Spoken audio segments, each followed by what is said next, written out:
안녕하세요. 저는 30대 남자입니다. 저는 유복한 환경에서 자랐어요. 아버지께서 비료 공장을 운영하셨는데 늘 바쁘셨던 기억이 납니다. 어릴 때 아버지 얼굴을 본 기억이 거의 없어요. 제 생일에도 늘 어머니와 생일 케이크를 끄곤 했는데 자고 일어나면 머리맡에 아버지가 사주신 선물이 놓여 있곤 했습니다. 아버지의 얼굴을 자주 못 보는 건 아쉬웠지만 아버지께서 주신 선물은 친구들에게 자랑하기 충분했습니다. 이거 우리 아빠가 사주신 거야. 우와, 나도 한번 갖고 놀아도 돼? 안 돼. 우리 아빠가 사주신 거란 말이야. 어린 마음에 친구에게 양보는 못했지만 그만큼 자랑하고 싶었던 것 같아요. 체온으로 느끼지 못하는 애정을 선물로나마 채웠던 게 아닌가 생각합니다. 친구들 사이에서 저는 부잣집애로 불렸고 저는 늘 친구들의 부러움을 사던 애였죠. 그러던 어느 날 학교에 있는데 생각지도 못한 소식을 전해 들었습니다. 어서 집으로 가봐. 네? 왜요? 아버지가 쓰러지셨대. 거대한 산 같았던 아버지가 쓰러지셨다는 소식은 저를 얼어붙게 했습니다. 집으로 가는 내내 아무 생각도 할 수 없었어요. 갑자기 아빠가 왜 쓰러지신 건지 저로선 도저히 알 수가 없었거든요. 집으로 돌아갔는데 집안 풍경이 이상했습니다. 집안 곳곳에 빨간 딱지가 붙어 있더라고요. 우리 아들 왔어? 엄마는 차분하게 말씀하셨지만 얼굴은 이미 한참을 우신 건지 눈과 코가 빨갰어요. 엄마는 외투를 입고 나오시던 길이었습니다. 엄마, 아빠가 쓰러지셨다고. 그게 지금 병원에 계셔. 그럼 같이 가요. 엄마가 당황하시더라고요. 엄마가 일단 먼저 갈 테니까 잠깐 집에 있어. 엄마는 다급히 집을 나가셨고 저는 온통 빨간 딱지가 붙은 집안에 우두커니 앉아 있었어요. TV에도 아빠가 사주신 제 장난감에도 온통 빨간 딱지가 붙어 있더라고요. 어린 마음에도 그 딱지를 떼면 안 된다는 걸 알았던 것 같아요. 저는 차마 제 것이었던 장난감조차 만지지 못한 채 엄마만 기다렸습니다. 그렇게 거실에서 잠이 들었나 봐요.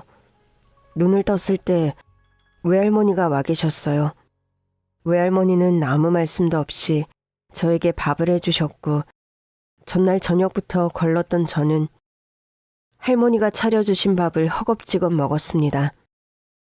먹고 있는데 어쩐 일인지 할머니가 부엌에서 등을 돌리고 계시더라고요.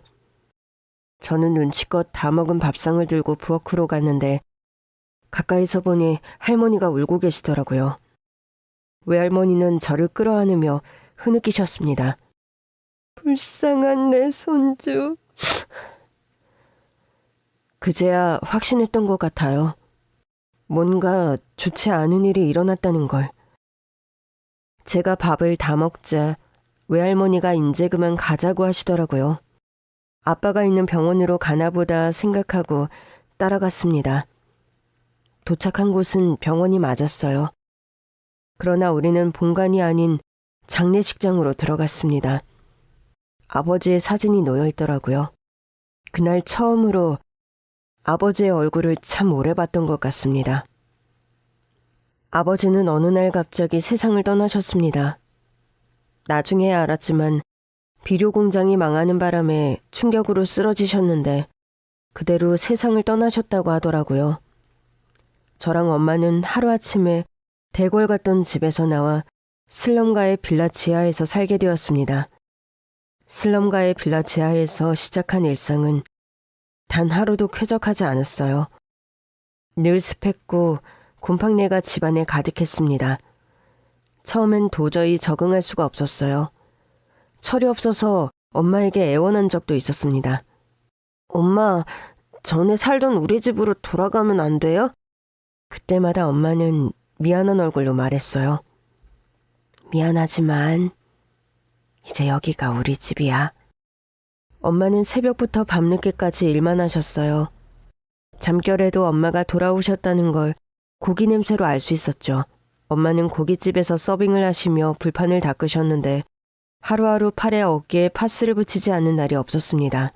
어떤 날은 저에게 손이 닿지 않는다며 파스를 붙여달라고도 하셨는데 그럴 때는 제가 좀 쓸모가 있는 아들인 것 같아 기분이 좋았어요. 엄마, 시원하세요? 그럼 우리 아들이 붙여주는데 시원하지. 엄마, 저도 얼른 커서 돈 벌고 싶어요. 뭐? 갑자기 왜 돈을 벌겠대? 엄마가 돈 안 벌어도 되게요. 그런 소리 말고 공부나 열심히 해. 엄마는 제가 돈 버는 것보다 공부 잘하는 게 좋아요? 당연하지. 이렇게 힘든데도요? 엄마는 널 위해서 일하는 거야. 네가 공부 잘해서 하고 싶은 거 할 수 있게 해주려고. 비록 우리 집이 가난해지긴 했지만 네가 하고 싶은 걸 포기하게 하고 싶지 않아. 그럼 제가 열심히 공부하면 힘이 나요? 당연하지. 엄마는 우리 아들이 공부만 열심히 해주면 하루에 철판 100개를 닦아도 거뜬해. 그날 결심했습니다. 엄마를 위해서라도 공부를 열심히 하겠다고요. 저는 매일 공부에 매진했고 엄마는 종종 고깃집에서 남은 고기를 얻어와 저에게 구워주셨어요. 처음엔 도저히 못 참을 지경이던 곰팡내는 익숙한 일상이 됐고 엄마가 없이도 홀로 학교에 가고 밥을 차려 먹으며 저는 고등학생이 됐습니다. 풍족하진 않았지만 힘들어도 저만 보면 웃는 엄마로 인해 따뜻한 나날이었습니다. 다만 고등학교를 졸업할 즈음 저는 한 가지 결심을 했어요. 엄마, 저 직업군인 될래요. 저의 폭탄 발언에 엄마는 충격받은 얼굴로 되물으셨어요. 너 왜 이래? 엄마 소원이 뭔지 몰라? 알아요. 아는데 엄마는 네가 공부만 열심히 했으면 좋겠다니까. 그날도 엄마는 온몸에 파스를 붙이고 계셨어요. 엄마, 저는 공부보다 엄마가 더 중요해요. 아니 무슨 소리야. 네 학비는 엄마가 빚을 져서라도 될 거니까 수능 준비에만 전념해. 엄마는 이미 최선을 다하고 있고 저는 늘 감사해요. 그런데 이런 선택을 한단 말이야? 저의 성적은 늘 최상위권이었습니다. 원한다면 못 갈 대학이 없는 수준이었어요. 그러나 저는 엄마가 더 중요했어요. 엄마, 저를 믿어주세요. 공부를 포기하겠다는 게 아니에요. 어차피 가야 할 군대라면 직업군인으로 입대해서 의무 병역 기간도 채우면서 학비도 벌고 싶어요. 일단 대학에 간 다음에 결정해도 되잖아. 엄마, 저 공부 잘하는 거 아시잖아요. 몇 년 쉬었다가 하는 건 또 다르지. 오히려 더 잘할 수도 있어요. 군대 가서도 절대 공부 안 놓을게요. 엄마는 여러 번 저를 설득하셨지만 저의 결심을 바꿀 수는 없었습니다. 결국 엄마도 저의 굳은 결심을 믿고 지지해 주셨어요. 물론 수능을 포기하는 게 저에게도 쉬운 일은 아니었습니다. 그러나 아쉬워하는 대신 더 최선을 다하기로 했어요. 저는 계획대로 고등학교를 졸업하자마자 군대에 입대했고 약속대로 입대 후에도 공부를 놓지 않았습니다. 정말 신기했던 건 군대에 가서 공부가 더 잘 됐다는 겁니다. 월급이 차곡차곡 모이기 시작하자 돈에 대한 걱정이 줄어서인지 마음이 편했어요. 어차피 시간은 저의 편이라고 생각했거든요. 휴가를 나올 때마다 얼마나 기뻤는지 모릅니다. 엄마에게 제가 번 돈으로 간식도 사드리고 선물도 사드릴 수 있었으니까요. 아유, 무슨 옷이야. 내가 입고 갈 데가 어딨다고. 엄마, 아들이 처음 사주는 옷인데 기쁘게 입어줘요. 알았어. 귀한 걸. 복귀하기 직전에 용돈도 드렸더니 엄마가 눈물까지 글썽이셨어요. 엄마가 못나서 우리 아들이 결국 대학도 못 가고 돈을 버네. 엄마, 제가 대학 가는 거 꼭 보여드릴게요. 정말? 저 결심했어요. 의대 갈 거예요. 의대는 저의 오랜 꿈이기도 했습니다. 유복한 환경에 있을 때부터 막연히 의사가 되고 싶다고 생각했는데 돌아보니 아빠가 그런 말씀을 하신 적이 있더라고요. 아빠는 우리 아들이 의사가 됐으면 좋겠어. 사실 아빠도 집이 가난하지만 않았어도 공부해서 의사 됐을 거야. 아빠 공부 엄청 잘한 거 모르지? 물론 그 말씀이 제 꿈을 만든 건 아니겠지만 제가 공부를 좋아했던 아빠를 닮은 게 아닌가 생각합니다. 저는 하사로서 의무복무 기간을 마무리한 뒤 바로 수능을 치렀고 제 생애 최고의 성적을 받았습니다. 제가 의대에 합격하자 엄마는 비로소 한이 풀렸다면서 눈물을 흘리셨어요.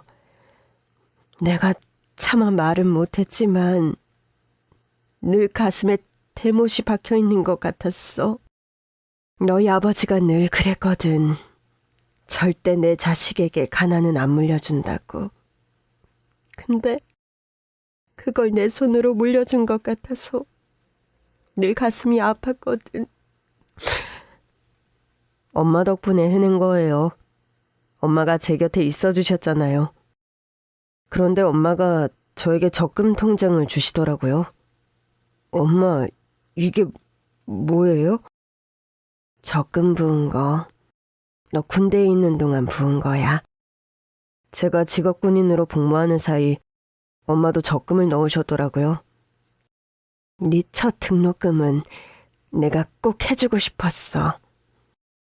이미 제가 모은 돈으로도 등록금은 충분했지만 엄마가 주신 통장을 받았습니다. 그 돈으로 등록금을 하고 여윳돈 중 일부로 중고차를 샀습니다. 사실 엄마는 제가 어릴 때부터 직접 차를 운전하고 다니셨거든요.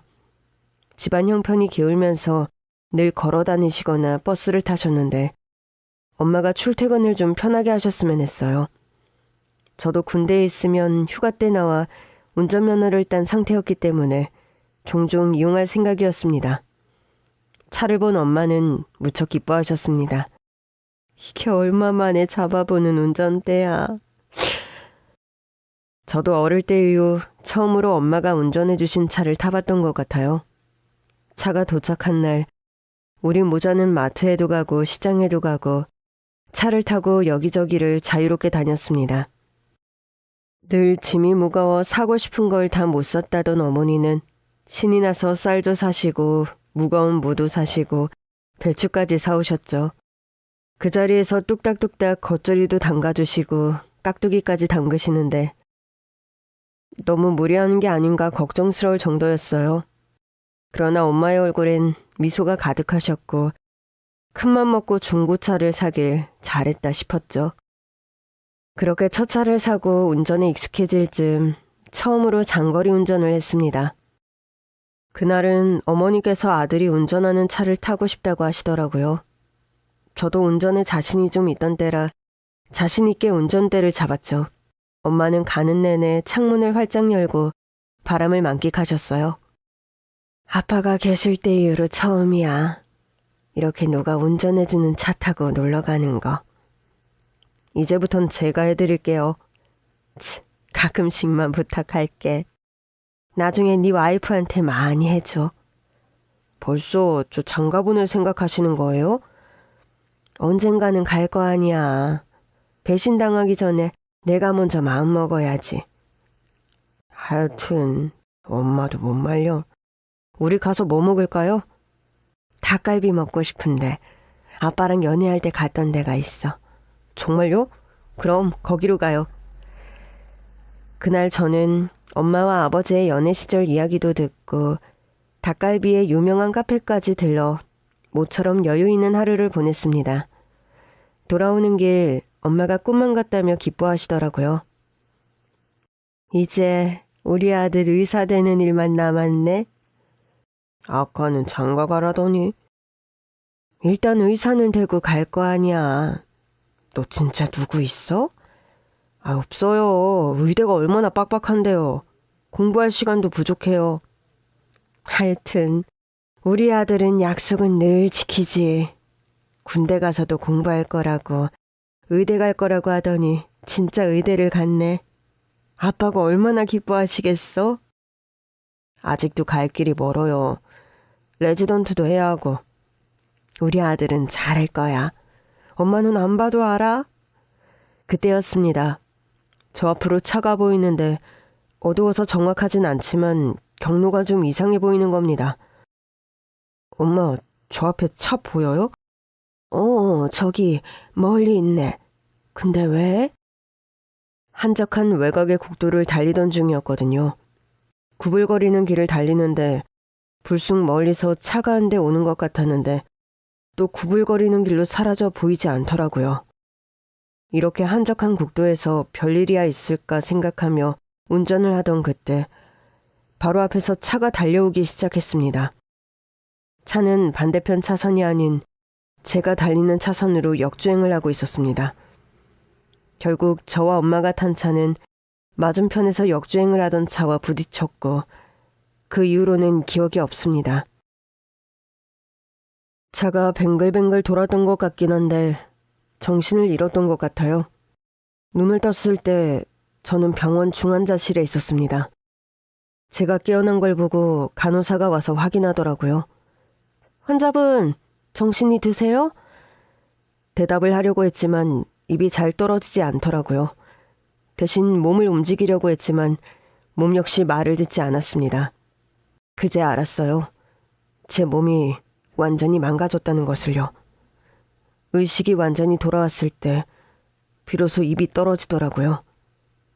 저희 엄마는요? 그게 잠시만요. 간호사 선생님은 당황한 듯 자리를 비우셨고 아무래도 엄마가 많이 다치신 것 같아 마음의 준비를 하고 있었습니다.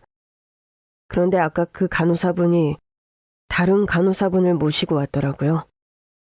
어머니께서는 현장에서 돌아가셨습니다. 네? 그래도 응급 처리를 계속 진행했지만 안타깝게도 돌아가셨습니다.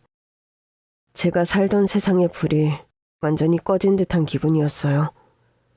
저의 세상은 온통 깜깜해졌고 저는 뒤늦게 영안실에 안치된 어머니를 확인할 수 있었습니다. 제가 중환자실에서 깨어나지 않는 바람에 계속 영안실에 계셨다고 하더라고요. 제가 의식을 되찾자 경찰이 찾아왔습니다. 그날 기억나시죠? 사고 경위 좀 말씀해 주시겠어요? 제가 운전을 했어요.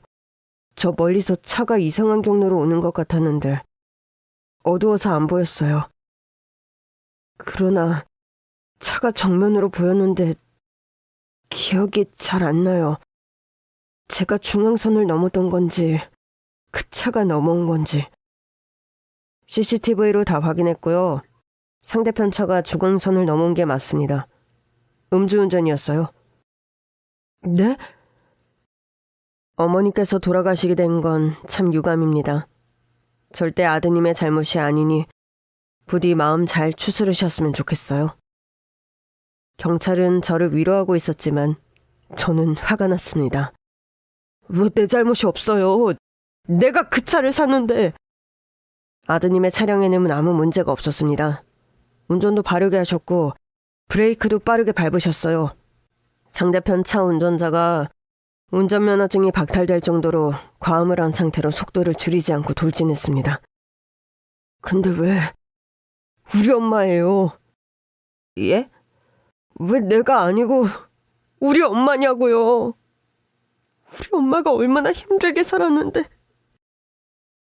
경찰에게 아무 잘못이 없다는 걸 알면서도 저는 아직 현실을 받아들이지 못하고 있었습니다. 그러나 현실은 제가 받아들이든 받아들이지 않든 무서울 정도로 빠르게 흘러갔어요. 저는 성취하는 몸으로 엄마의 장례를 치렀습니다. 상주로 장례식장을 지키는 내내 멍했던 것 같아요. 장례식을 마친 뒤 병원에서는 더 치료를 받아야 한다고 했지만 거부했습니다. 병원을 나오던 날 제 손에는 한 움큼의 약이 들려 있었어요. 그러나 집으로 가지 않았습니다. 그저 거리를 떠돌았어요. 분명 어머니와 살던 집이 거기 있을 텐데 가야 할 곳을 모르겠는 기분이었습니다. 병원에서 타온 약은 지나가다 있던 쓰레기통에 버려버렸고 하염없이 걷다가 잠이 올 때 보이는 길바닥에서 그냥 잤습니다. 학교에서 계속 연락이 오기에 나중엔 방전된 휴대전화마저 버렸어요. 하루아침에 의대생에서 노숙자가 됐고 나중에는 노숙자들과 자리 싸움을 하다가 크게 얻어 터진 적도 있었습니다. 그래도 슬프지 않았어요. 저는 반격조차 하지 않은 채 그저 그들의 주먹과 발길질을 받았고 온몸이 여기저기 아프고서야 속이 좀 시원했습니다. 차는 왜 사가지고... 노숙자로 길을 떠돌며 제가 한 생각은 하나였습니다. 중고차를 왜 샀을까? 내가 차만 사지 않았어도 사고는 나지 않았을 거라는 생각을 지울 수 없었습니다. 나중에는 치고받고 싸우던 노숙자 아저씨들과 소주 한 잔을 나눠 마시는 사이가 됐어요. 입 돌아가. 이 신문지라도 좀 덮어. 너 왜 이렇게 게으르냐? 버린 신문지라도 주워서 얼어 죽진 않아야 제기를 할 거 아니야? 제기는 해서 뭐하게요? 그냥 이렇게 살다 갈래요.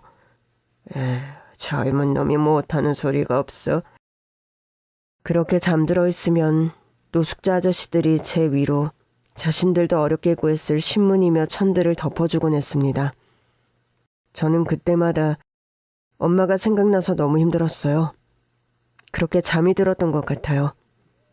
잠결에 엄마의 목소리가 들리는 것 같았습니다. 여기서 뭐해? 어서 일어나야지. 그러나 자세히 들어보니 엄마의 목소리가 아니더라고요. 저는 천천히 눈을 떴지만 아직 잠이 깨지 않은 상태였어요. 누구세요? 너 스키 아들이지? 네 엄마가 보냈어. 그러면서 저를 애틋하게 안아주시는 겁니다. 너무 추운 데서 잠이 들었던 탓인지 온몸이 쑤시고 아팠어요. 네? 겨우 정신을 차리고 고개를 들었을 때 저를 안아주신 분을 확인할 수 있었습니다. 그분을 확인한 순간 저는 그 자리에서 얼어붙었습니다. 이모, 나 기억나? 어릴 때 본 기억이 나요. 기억하는구나? 세상에. 이렇게 오랜만에 보는데도 날 기억해주는구나? 그분은 엄마의 단짝 친구였습니다. 어릴 땐 이모라고 부르며 자주 뵀던 분이었어요. 이모, 어떻게 알고 오셨어요? 이모는 갑자기 눈물을 터뜨리며 물었어요. 엄마, 잘 보내드렸어? 알고 오신 거예요? 이모는 고개를 끄덕이며 한참을 우셨습니다. 내가 진즉에 좀 와볼걸. 무소식이 희소식인 줄만 알았지. 이모는 노숙자들 사이에서 거짓골로 있었을 제 얼굴을 연신 쓰다듬으셨습니다. 저는 그제야 제가 어떤 꼴일지가 상상이 되더라고요. 아주 이모, 제가 오래 안 씻어서 노숙자로 있는데 그럼 뭐 잘 씻고 잘 먹었을까? 일단 가자. 어디를요? 밥부터 먹자. 예? 얼른 일어나. 이모는 방광제로 저를 일으키셨고 노숙자로 살며 살이 10kg가량 빠졌던 저는 이모의 손길을 버틸 힘이 없었습니다. 이모는 저를 데리고 근처 설렁탕 집으로 들어갔어요. 제가 들어가자 식당 사장님부터 식당 안에 있는 모든 사람이 놀라더라고요. 설렁탕 2그릇 주세요. 손님, 그게... 알아요. 얘가 지금 냄새나고 꽤 더러워 보이는 거. 원래 이런 애가 아닌데 상심이 커서 이래요. 일단 밥 좀 먹이고 싶은데 안 될까요? 너무 민폐면 나갈게요. 이모의 말에 식당 사장님도 고민하시더라고요. 이모는 결국 제 손을 잡은 채 다시 식당을 나가려고 했습니다. 아무래도 안 되겠다. 너무 기운이 없어 보여서 뭐라도 먹이고 움직이려고 했는데 일단 씻자. 그렇게 나가려는 순간 식당 사장님이 이모랑 저를 붙들었습니다. 이쪽으로 오세요. 사장님은 이모와 저를 식당 2층으로 안내했습니다. 2층으로 올라가는 내내도 손님들이 저를 보면서 눈살을 찌푸리더라고요. 저와 이모는 2층 가장 안쪽 문으로 들어갔는데 그 안에 방이 있더라고요. 그러지 말고 일단 안에 들어가서 좀 씻어요. 갈아입을 건 내가 챙겨올 테니까. 어머, 그래 주시겠어요? 저는 결국 이모에게 등 떠밀려 화장실 안으로 들어갔고 엉겁결에 거울 속에 비친 저를 보고 말았습니다. 제가 상상한 것보다 더 심한 거짓골을 하고 있더라고요. 분명 화장실에 들어올 때만 해도 의지가 없었는데 저는 결국 씻기 시작했습니다. 몸에 물이 닿자 구정물이 줄줄 흘러내리더라고요. 다 씻은 뒤 주저하고 있는데 이모가 밖에서 말씀하셨어요. 식당 사장님이 속옷도 사오셨어. 놓고 나가 있을 테니까 갈아입고 나와. 곧이어 방문이 닫히는 소리가 들렸고 저는 화장실 앞에 놓인 옷과 속옷을 봤어요. 얼마 만에 입어보는 새 옷과 속옷이었는지 모르겠습니다. 일단 갈아입기까지는 했는데 냄새가 진동하는 제 옷과 속옷은 어떻게 처리를 해야 할지 엄두가 나지 않더라고요. 그때 마침 사장님과 이모가 함께 들어오더라고요. 뭐 때문에 그렇게 상심했는진 모르겠지만 나도 젊을 때 이런 적이 있었어요. 살기가 싫어서 내 인생을 그냥 내팽개치고 살 때였지. 젊을 때 내가 생각나서 이러는 거니까 일단 들어가서 씻어요. 우리 집이 24시 설렁탕 집이라 내가 종종 쓰는 방인데 수건이랑 샤워타올은 버린 셈 치지 뭐. 사장님, 정말 감사합니다. 제가 이제 막 입국을 해서 아무 준비가 안 돼 있었는데 큰 은혜를 입네요. 제가 값은 다 지불할게요. 아유, 이거 뭐 얼마나 한다고요? 우리끼리 안 도우면 이 험한 세상을 어떻게 살아요? 사장님은 화장실로 들어가서 제 옷과 속옷을 직접 치우셨고 코를 막으며 질색하셨습니다. 이 냄새 평생 기억하고 살아요. 내가 나를 놓으면 이렇게 되는 거야. 이게 사람 사는 거냐고. 에휴. 얼마나 창피했는지 모릅니다. 그저 제 슬픔에 빠져서 허우적거렸던 지난날이 주마등처럼 머리를 스치더라고요. 저는 이모와 마주 앉아 설렁탕을 먹었고 식당 안에서 또다시 저를 주목하는 손님은 없었어요. 천천히 한술을 뜨는데 이모가 제 설렁탕 위에 깍두기를 얹어주시더라고요. 천천히 먹어. 제가 먹을 수 있어요. 내가 해주고 싶어서 그래. 지금 언니가 널 봤다면 이렇게 하지 않았을까? 또다시 엄마의 이야기가 나오는데 저도 모르게 울고 말았습니다. 이제는 더 흘릴 눈물도 없다고 생각했는데 저와 같이 엄마를 그리워하는 분을 만나자 그냥 눈물이 줄줄 나더라고요. 눈물을 먹은 건지 콧물을 먹은지도 모를 지경으로 울며 설렁탕을 겨우 먹었고 이모와 함께 가게를 나왔습니다. 호텔로 갈까? 일단 방부터 잡아야 할 것 같아서. 이모 지금 막 입국하셨다고 했죠? 맞아요, 기억나요.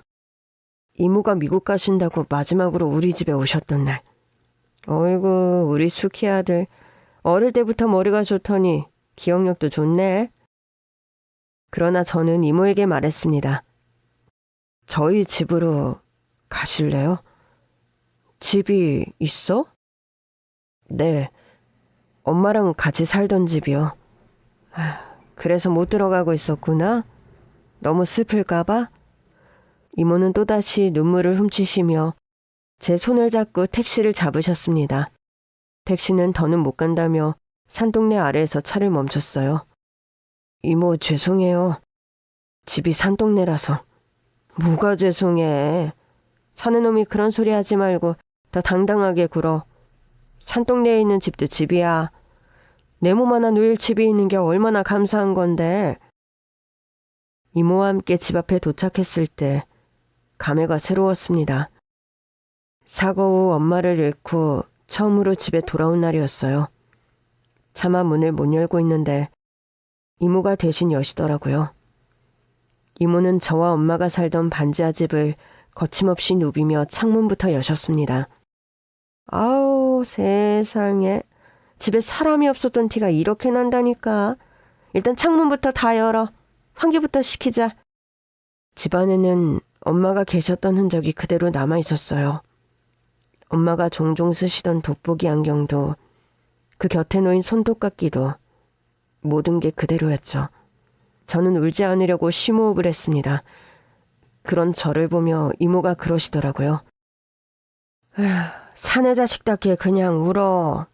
참지 말고 뭐든 척하지 말고 울고 싶을 땐 울어야 속에 맺히질 않는 거야. 저는 그 말에 처음으로 소리를 내어 울었습니다. 엄마의 장례식장에서도 터지지 않았던 울음이 비로소 터지더라고요. 누추해도 엄마와 행복하게 살았던 집에 돌아오자 비로소 저를 되찾은 것 같았어요. 이모도 저랑 같이 한참을 우셨습니다.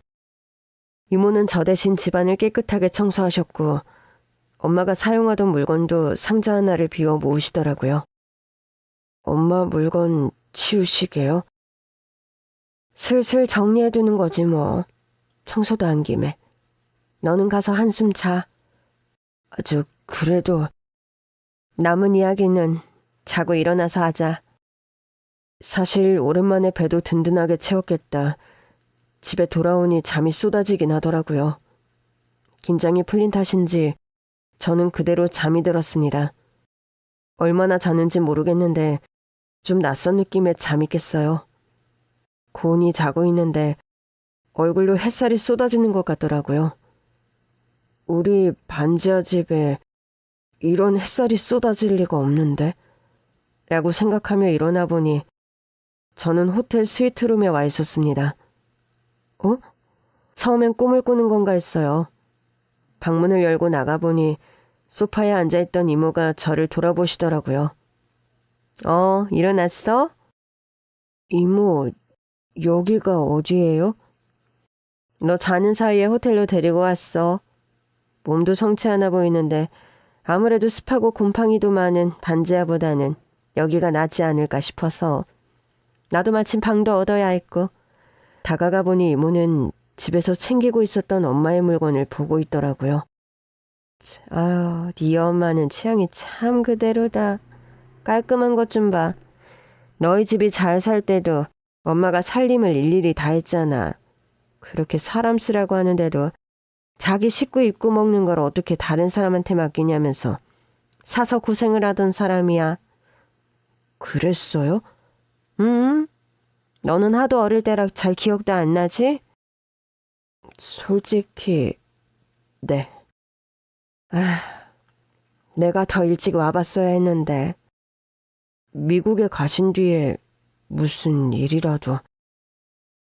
한인타운에서 식당을 시작했는데 하는 족족 말아먹었어. 그러다 보니 남은 건 빚뿐이더라. 사실 그때도 네 엄마한테는 계속 연락이 오고 있었는데 연락을 안 받고 있었거든. 내 상황이 안 좋으니까 굳이 전해서 걱정하게 하고 싶지가 않았어. 그런데 빚만 남고 나니까 네 엄마 연락을 결국 받았어. 근데 차마 돈 빌려달라는 소리가 안 나오더라고. 그래서 내가 연락을 끊었지. 왜요?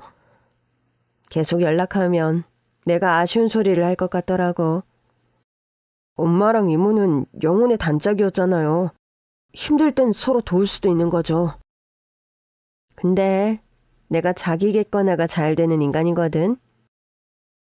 물론 그때 너희 집은 잘 살았지. 그래서 돈을 빌려달라고 했으면 네 엄마는 분명 빌려줬을 거야. 근데 내가 갚을 능력이 없더라고. 빌린 돈으로 다시 가게를 열어봤자 또 말아먹을 게 눈에 보이는 거야.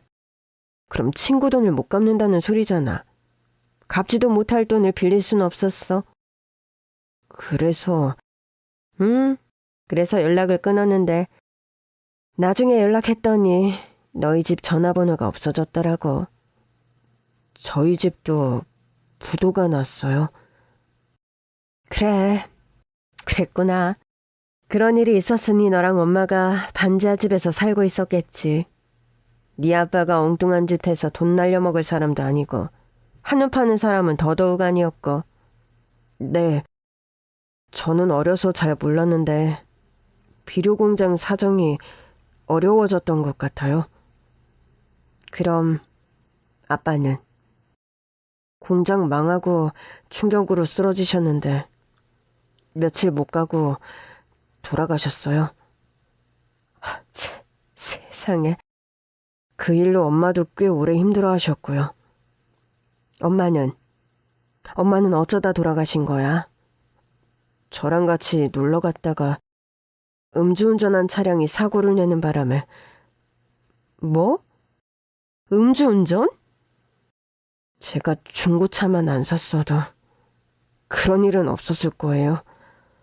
너 무슨 소리 하는 거야? 그 사고가 너랑은 무슨 상관이야? 차를 사지 말 걸 그랬어요. 그때 처음으로 이모에게 등짝을 얻어맞아 본 것 같아요. 이모 아파요. 네가 쥐어 터질 소리만 하잖아. 하늘에서 엄마가 듣고 얼마나 기가 차겠니? 지금껏 그런 소리 나면서 네 마음을 갉아먹고 있었던 거야? 죄송해요. 그렇게 치면 다 내 잘못이지. 영혼의 단짝이라는 게 친구가 어려운 줄도 모르고 나만 힘든 줄 알고 살았으니 난 나중에 네 엄마 얼굴을 어떻게 보니? 이모는 그간의 삶에 관해 이야기해 주셨어요. 그렇게 빚만 남아서 허둥대고 있을 때 나를 좋게 봐준 사장님이 동업을 제안했어. 내가 실력은 있는데 기획력이 부족하다고 하더라고. 식당을 여러 개 말아먹었지만 손맛이 없는 건 아니었거든. 그 사장님이랑 같이 메뉴 개발해서 동업을 시작했는데 정말이지. 구사일생이었지. 그 사장님과 동업을 하면서 빚도 다 갚게 됐고 나중에는 내 가게도 차리게 됐어. 그 가게도 잘 되면서 소위 말하는 부자가 됐지. 잘 되면 잘 될수록 네 엄마가 얼마나 생각났는지 몰라. 내 소식을 분명 궁금해할 텐데. 도대체 얘는 어디서 어떻게 지내고 있는 건가 싶더라고. 물론 너희 아빠 비료 공장이 사라진 건 알고 있었어. 근데 부도가 나서 사라졌을 거라고는 생각도 못했어. 그냥 너희 아빠가 다른 사업을 시작했겠거니 했지. 저도 안 믿겼어요.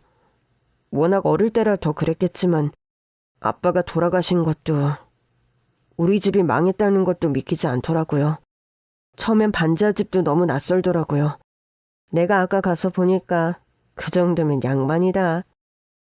내가 망하고 살았던 집을 봤어야 했는데 식당 구석에 있는 쪽방에서 살기도 했고 빈대가 득실거리는 방 안에서 매일같이 빈대를 잡아가며 살기도 했지. 우와, 저희 집도 바퀴벌레 좀 나왔었는데 바퀴벌레는 귀엽지 뭐. 그런데 가만히 이야기를 듣다 보니 좀 이상하더라고요. 그럼 이모, 지금껏 우리 집 소식은 모르셨다는 거잖아요. 응, 그랬지. 근데 제가 있는 곳은 어떻게 찾아오신 거예요? 솔직히 말해 다시 생각해도 깜짝 놀란 순간이었습니다. 제 몸에 위치 추적기를 달아놓지 않은 이상 노숙자들 사이에 있는 저를 그렇게 정확하게 찾는 건 말이 되지 않았습니다. 엄마가 꿈에 나타났어. 네? 정말이야. 네 엄마가 꿈에 나타나서는 나한테 부탁을 하는 거야. 네가 노숙을 하고 있다고. 제발 좀 보살펴달라고. 말도 안 돼요. 그래서 노숙자들이 있는 곳을 다 찾아다니신 거예요? 아니, 네 엄마가 꿈속에서 네가 있는 위치까지 정확히 알려줬어? 네? 이모의 말은 믿을 수 없는 말의 연속이었습니다. 말도 안 돼. 진짜야. 그럼 한 번도 헤매지 않고 저를 찾아오신 거라고요? 한국에 도착하자마자 너한테 간 거야. 갔는데 네가 딱 거짓골을 하고 거기 있더라니까. 나도 깜짝 놀랐다. 진짜 신기하네요. 널 보는데 네 엄마가 내 안으로 들어온 것처럼 짠하고 애틋하더라고. 내가 일만 하느라 결혼도 안 했고 자식도 없으니까 이런 기분을 한 번도 느껴본 적이 없었는데 뭐라고 해야 하나. 널 보는데 잃어버린 걸 되찾은 것 같은 기분이 들었어.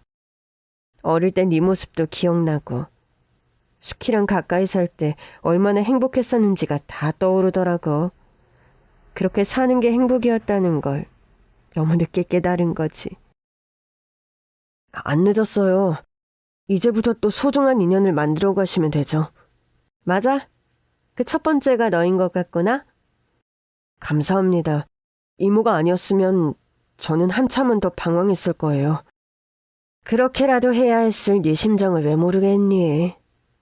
근데 엄마 마음이 너무 아팠나 봐. 내 꿈속에서까지 나타나서 너 있는 것도 알려주고 너 좀 돌봐달라고 부탁까지 한 거 보면 이모는 덕분에 오랜만에 엄마의 얼굴을 봐서 좋았다고 했습니다. 말하는 모양새가 세상에 없는 것 같아서 꿈에서 깨서는 얼마나 울었는지 몰라. 설마 하면서 급히 한국으로 돌아왔는데 네 엄마가 말해준 장소에 네가 있는 걸 보는 순간 스키가 세상에 없다는 걸 확신했지. 엄마도 이모가 보고 싶어서 꿈속이라도 나타나셨을 거예요. 네 엄마가 왜 몰랐겠니? 내가 저를 얼마나 보고 싶어 했는지. 우린 진짜 피가 섞인 것도 아닌데 참 많이 닮은 애들이었어. 아마 네 엄마도 집이 그렇게 되고 나니 나를 더 안 찾으려고 했겠지. 그렇게 전화도 열심히 걸던 애가 집이 멀쩡했으면 어떻게든 날 찾아냈을걸. 네 엄마도 나랑 똑같다는 걸 알면서도 먹고 사느라 너무 바빴어. 엄마가 저랑 이모를 연결해 준 거네요. 사실 이제 여유가 생겨서 엄마를 막 찾으려던 참이긴 했거든. 근데 내 힘으로 찾으려고 했으면 더 오래 걸렸을 거야. 마침 네 엄마가 나타나서 나한테 길을 알려준 거지. 그날 저는 이모와 호텔에 머물며 잘 먹고 잘 쉬었습니다. 몸이 좋지 않아서 계속 잠이 왔는데 깨어보니 팔에 링거 주사가 꽂혀 있더라고요. 내가 불렀어. 영양주사인데 가끔 맞으면 효과가 좋거든. 감사해요, 이모. 그렇게 편안한 환경 속에서 몸을 추스르자 제 앞길이 막막하게 보이기 시작하더라고요. 이모는 제가 의대에 입학했었다는 걸 뒤늦게 알고는 화들짝 놀라셨습니다. 근데 노숙하느라고 제적을 당했다고? 그게 그때는 진짜 아무것도 하기 싫어서. 하여튼 머리만 똑똑하지 약지가 못해. 아무리 그래도 휴학 처리를 하든지 했어야지. 거기 들어가려고 얼마나 고생해서 공부했을 거야. 그렇긴 한데 제가 의사 돼서 성공하길 바랐던 엄마가 옆에 없으니까 모든 게 다 허무해졌어요. 지금은 솔직히 잘 모르겠어요. 의대도 물 건너갔고 다시 살아야 하는데. 이모가 제 앞으로 항공권을 내미셨어요. 고민해보고 결정해. 한 달 뒤에 나는 미국으로 다시 돌아갈 거야. 티켓에 적힌 날짜 역시 정확히 한 달 뒤였습니다. 이모랑 같이 갈래? 네?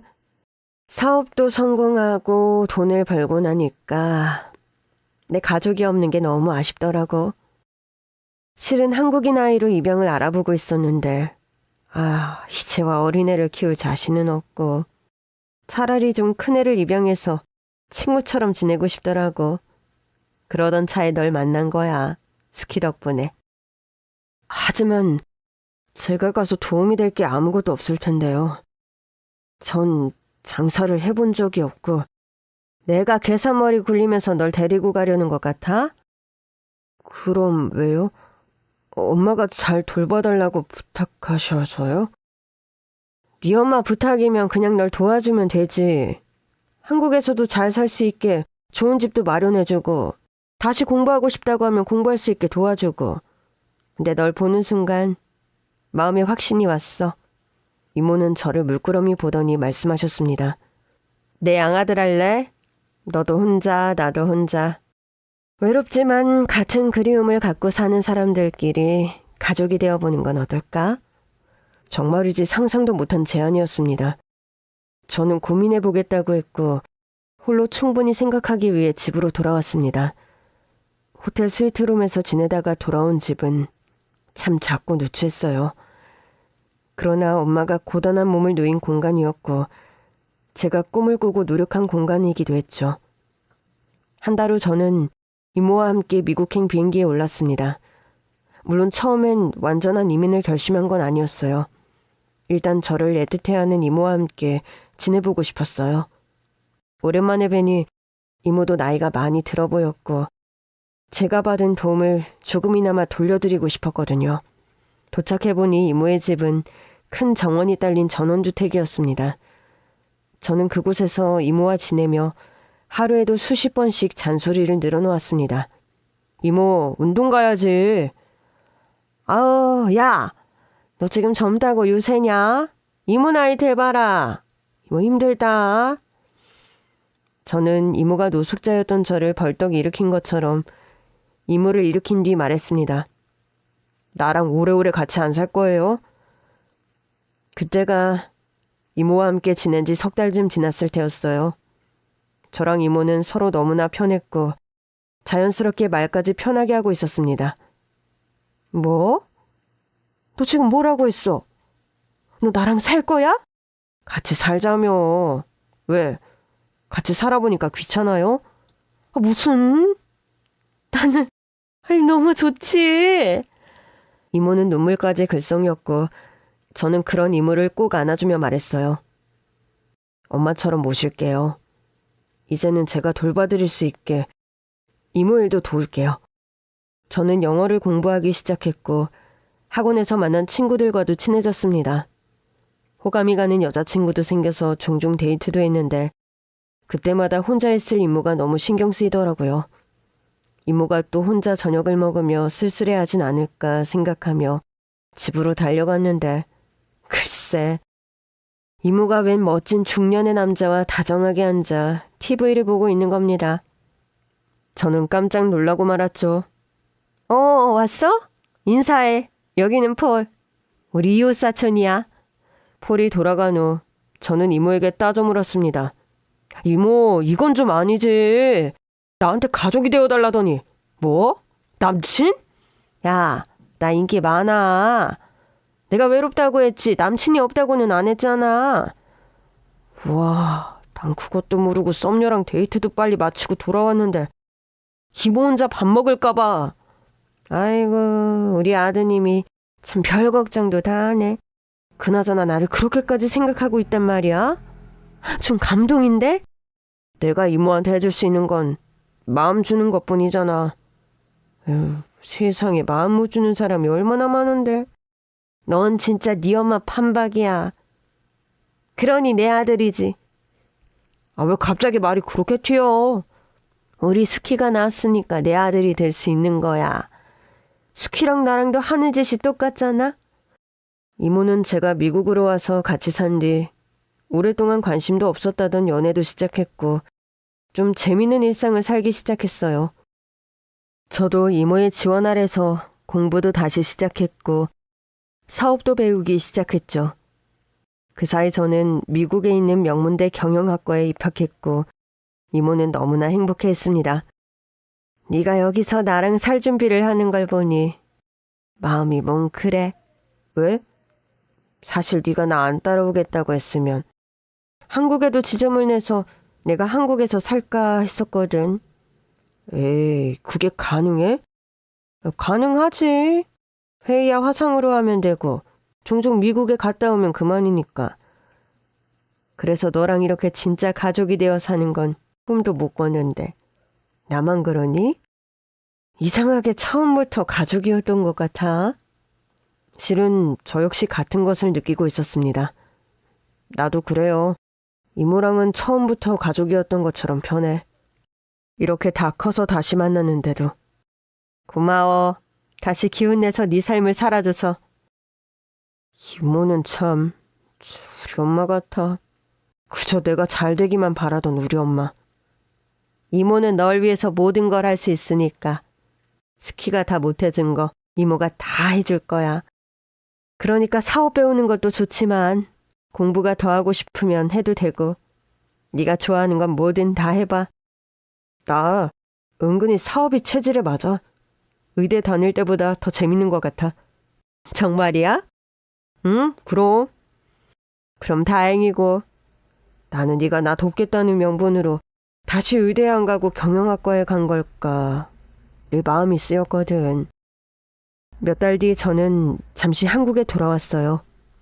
아직 엄마와 살던 집도 처분하지 못한 상태였고 미국에서 완전히 정착하기 위한 준비를 할 계획이었습니다. 집을 내놓고 집안을 치우고 오래된 짐들을 모두 버렸습니다.